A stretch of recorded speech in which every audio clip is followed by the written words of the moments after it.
3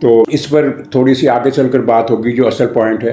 فی الحال ابھی ہم بات یہ کرتے ہیں کہ اس مسئلے پر محسن نقوی اور شہباز شریف کے درمیان کشیدگی بہت بڑھ گئی ہے، کیونکہ امپریشن یہ ہے اور کسی حد تک اس میں بہت وزن بھی ہے کہ محسن نقوی صاحب کے پیچھے فوج ہے، اور فوج اس چیز کو قبول نہیں کرے گی، برداشت نہیں کرے گی، اور فوج کے اندر پہلے بھی اس بات پر چیمے گوئیاں ہوتی رہی ہے یا ناپسندیدگی ظاہر کی گئی ہے کہ کیوں آخر وزیر اعظم شہباز شریف بجلی کا بحران حل کرنے کی کوششوں کے راستے میں رکاوٹ بن جاتے ہیں، جیسا کہ سولر لگوانے والوں کے ساتھ کیا گیا. تو وجہ اس کی یہی بتائی گئی ہے کہ سولر والوں کی وجہ سے آئی پی پی ایس کے مفادات پر زد پڑ رہی تھی، اس لیے شہباز شریف صاحب حرکت میں آئے. انہوں نے پھر سولر والوں کا جو حشر کیا وہ پتہ نہیں مزاحیہ ہے کہ علمیہ ہے، تربیہ ہے کہ علمیہ ہے، اس پر آپ خود رائے دے سکتے ہیں. لیکن اس بات کو بھی نوٹ کیا گیا ہے اور یہ ناراضگی فوج کی شہباز حکومت سے بڑھ گئی ہے، اور اب یہ قیاس رائیاں اور زیادہ تر یہ قیاس رائیاں پی ٹی آئی کے لوگ کر رہے ہیں کہ شہباز حکومت کی چھٹی ہو جائے گی. بلکہ ایک ولاگ میں نے دیکھا، اس میں یہ تھا کہ شہباز کی چھٹی ہوگی یا محسن نقوی کی چھٹی ہوگی. تو میری ذاتی رائے یہ ہے کہ یہ کشیدگی تو موجود ہے، لیکن یہ کشیدگی اب اس جگہ پر پہنچ گئی ہے جہاں فوج شہباز حکومت کی چھٹی کا فیصلہ کرے. میرا نہیں خیال کہ ایسا معاملہ ہے، معاملہ اس حد تک جائے گا. ویسے بھی آپ ٹیکنیکلی دیکھیے تو معاملات خود فوج نے جو بندوبست بنایا ہے اور جو حالات پیدا ہوئے ہیں، جو صورتحال پچھلے چند برسوں میں سامنے آئی ہے، اس کے بعد اب فوج کے لیے اب کسی بھی حکومت کو فرض کیجیے معاملات اس حد تک ٹینشن پر چلے جاتے ہیں تو فوج کے لیے اس حکومت کو ہٹانا بہت مشکل کام ہوگا، کیونکہ اس کے پیچھے حکومت کے پیچھے پارلیمنٹ ہے، اور پارلیمنٹ کو فوج کس طرح بائی پاس کرے گی؟ مارشل لا وہ نہیں لگائے گی. عدلیہ کو استعمال کرنے کا زمانہ چلا گیا. یہ میں آپ کو لکھ کر دینے کے لیے تیار ہوں کہ چیف جسٹس چاہے ثاقب نثار جیسا آ جائے، چاہے قاضی فائز عیسیٰ جیسا آ جائے، چاہے کوئی تیسری قسم کا چیف جسٹس آ جائے، کوئی بھی عدلیہ اب فوج کے اس حکم کو نہیں مانے گی کہ حکومت کی چھٹی کرانے میں ہماری مدد کرو. اس حد تک معاملہ اس لیے آگے نہیں جائے گا، لیکن ابھی معاملہ اس حد تک گیا بھی نہیں ہے. لیکن ظاہر ہے کہ اس معاملے سے یہ اتنا بڑا ملکی ایشو بن گیا ہے کہ اس کی وجہ سے دونوں فریقوں کو نقصان ہوگا. محسن نقوی صاحب کو نقصان اس لیے ہوگا کہ ان پر یہ الزام ہے کہ انہوں نے رینجرز کو استعمال کیا فوج کی اجازت کے بغیر.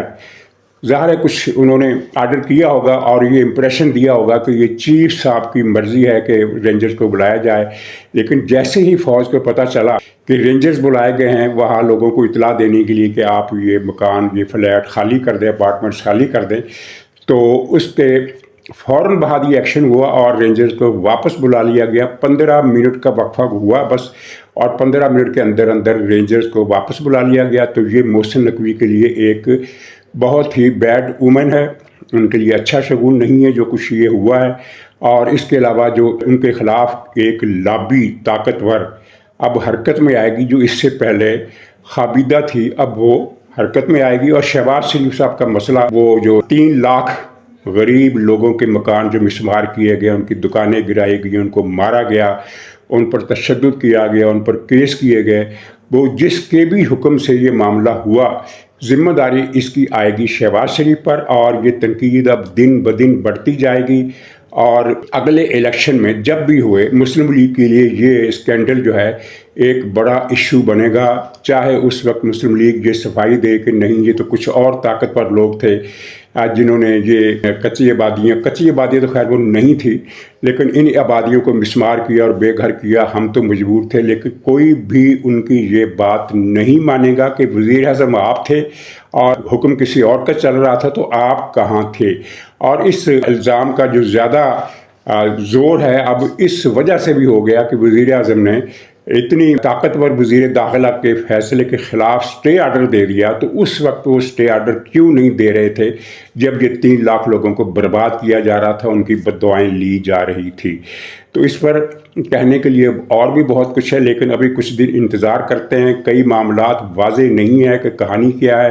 طرح طرح کی قیاس آرائیاں پھیل رہی ہیں کہ کوئی قبضہ گروپ ہے جس کے لیے اسلام آباد کو خالی کرایا جائے گا، وہاں ان لوگوں کو زمینیں الاٹ کی جائیں گی، وہ وہاں رہائشی کالونیاں بنائیں گے، پلے لینڈ بنائیں گے، کوئی ٹورزم کے حوالے سے کچھ ریزارٹس وغیرہ بنائیں گے، کوئی 5 اسٹار ہوٹل بنائیں گے، عیاشی کے اڈے بنائیں گے. یہ ساری کہانیاں چل رہی ہیں، اور قبضہ گروپ کون ہے یہ کوئی نہیں بتا رہا. ناظرین، تھوڑا سا ایشو اب لے لیتے ہیں ایران کا. امریکی محاصرہ بہت سخت ہوا ہے، اور اب یہ خبریں آ رہی ہیں کہ ایران نے اپنی تیل کی پیداوار 30% کم کرنے کا فیصلہ کیا ہے، کیونکہ تیل کی نکاسی تو ہو نہیں رہی، کوئی خریدار آ نہیں رہا، اور تیل کے کنویں گنجائش پوری ہونے پر بند کرنے پڑے. پٹرول ذخیرہ کرنے کی جو گنجائش ہے وہ ختم ہو جائے گی، تو اس کے بعد تیل کے کنویں بند کرنا پڑیں گے. ان کو کھولنا اگرچہ ناممکن تو شاید نہیں ہے، لیکن بہت مشکل ہو جائے گا، اور ایران کو بھاری مالی خسارہ ہو رہا ہے، اور ایران کے اندر حالات بگڑتے جا رہے ہیں. ڈالر کی قیمت مزید بڑھ گئی ہے، ریال مزید سستا ہو گیا ہے، اشیاء خرد و نوش کے علاوہ ضروری چیزیں جو ہیں وہ بھی نہیں مل رہی ہیں، اور بہت مہنگے داموں مل رہی ہیں اگر مل رہی ہیں. تو اس صورتحال میں یہ خدشہ ظاہر کیا جا رہا ہے کہ چند دنوں کے اندر ایران کے اندر پھر سے فسادات اور ہنگامے پھوٹ پڑ سکتے ہیں.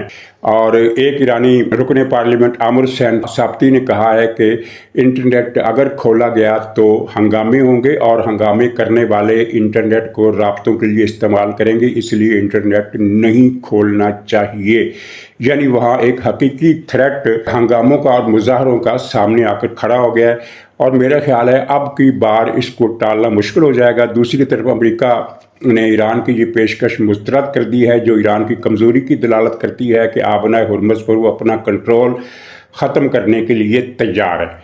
تو یہ صورتحال ہے، اور اس معاملے میں اب بہت سارے لوگ یہ قیاس آرائیاں کر رہے ہیں کہ امریکہ بہت جلد حملہ کرنے والا ہے، لیکن میں اس پر کوئی قطعی رائے نہیں دے سکتا، کیونکہ اس حوالے سے کی جانے والی پیش گوئیاں اکثر الٹ ثابت ہوتی ہیں. ٹرمپ کے دل میں کیا ہے وہ کبھی ظاہر نہیں ہونے دیتے، اپنے متضاد بیانات سے لوگوں کو کنفیوز کیے رکھتے ہیں. اچھا، اب آخری ایشو جو ہے وہ حسن چٹھا صاحب کا ہے. انہوں نے ایک آڈیو ریلیز کی ہے عمران خان کی، جس میں وہ عائلہ ملک کا ٹیلی فون آپ کو یاد ہوگا. یہ گفتگو کہا جاتا ہے، ان کا دعویٰ ہے اور لگتا بھی یہ ہے کہ یہ خلوت کی گفتگو ہے، اور اس پر کچھ میں مزید نہیں کہوں گا کہ وہ کس نوعیت کی ہے. بس اتنا کہوں گا کہ اتنی غلیظ گفتگو اس سے پہلے کبھی کسی نے سوچی ہوگی، نہ کسی نے سنی ہوگی، نہ کسی نے اس کا تصور کیا ہوگا. تو کہنے کے بعد یہ ہے کہ اس پر اعتراض ہوگا کہ یہ تو ذاتی زندگی کو اچھالا گیا ہے، گند اچھالا گیا ہے، غلاظت پھیلائی گئی ہے. لیکن میں کہتا ہوں کہ کوئی بھی آدمی اگر اس قسم کی گفتگو کرتا ہے تو واقعتاً اس کو لیک نہیں ہونا چاہیے، راز رکھنا چاہیے. لیکن اگر معاملہ سیاسی لیڈر کا ہو، یا کسی حکمران کا ہو، یا کسی ایسے شخص کا ہو جو ملک کی اجتماعی زندگی پر اثر انداز ہوتا ہو، مثلا جج یا کوئی اسی طرح کا سینئر افسر، تو اس طرح کی گفتگو لیک کرنا نہ صرف جائز بلکہ واجب ہو جاتا ہے، تاکہ قوم کو اس شیطان کا چہرہ دکھایا جا سکے جو دن رات اس طرح کے کام کرتا ہے، اور فارغ ہو کر پھر جلسہ عام میں پہنچ جاتا ہے اور یہ دعویٰ کرتا ہے کہ اللہ تعالیٰ نے مجھے صاحب امر بالمعروف بنایا ہے، میں تو ریاست مدینہ بنانا چاہتا ہوں، آپ میرا ساتھ دیں. تو اس طرح کی آڈیو اگر کسی کے پاس ملتی ہے تو اسے لیک کرنا فرض ہے، اور حسن چٹھا نے یہ فرض ادا کیا ہے. باقی آپ کے علم ہے کہ پی ٹی آئی حسن چٹھا کے بہت خلاف ہے، ان کو گالیاں دیتی ہے. وجہ کیا ہے؟ وجہ یہ ہے کہ حسن چٹھا باقی لوگوں کے ساتھ تو نارمل انسان کے طور پر بیہیو کرتے ہیں، لیکن جب مسئلہ پی ٹی آئی والوں سے ان کا سابقہ پڑ جائے تو پھر ان سے وہ پی ٹی آئی ہی کی زبان میں بات کرتے ہیں. تو گزشتہ دنوں بھی انہوں نے کچھ صحافیوں کے حوالے سے، پی ٹی آئی کے ورکروں کے حوالے سے ان کی زبان میں گفتگو کی، تو جس پر ایک طوفان آ گیا، اور اس طوفان کی تفصیلات میں نہیں بتاؤں گا، آپ کے علم میں ہے. تو حسن چٹھا صاحب کو یہ زبان استعمال نہیں کرنی چاہیے، لیکن ان سے یہ مطالبہ تبھی منوایا جا سکتا ہے جب پی ٹی آئی والے اس طرح کی زبان بلکہ اس سے بھی زیادہ گندی زبان استعمال کرنا بند کر دے، تو پھر حسن چٹھا کو بھی روکا جا سکتا ہے. ورنہ حسن چٹھا کو آپ کیسے مجبور کر سکتے ہیں کہ وہ آپ سے آپ ہی کی زبان میں بات نہ کریں. تو بہرحال یہ ایک عبرت خیز خبر تھی، لیکن زیادہ تر لوگ اس کے مزے لے رہے ہیں، جو اپنی جگہ ایک المیہ ہے. ناظرین، اجازت دیجیے، انشاءاللہ اگلے ولاگ میں پھر ملاقات ہوگی. تب تک کے لیے خدا حافظ.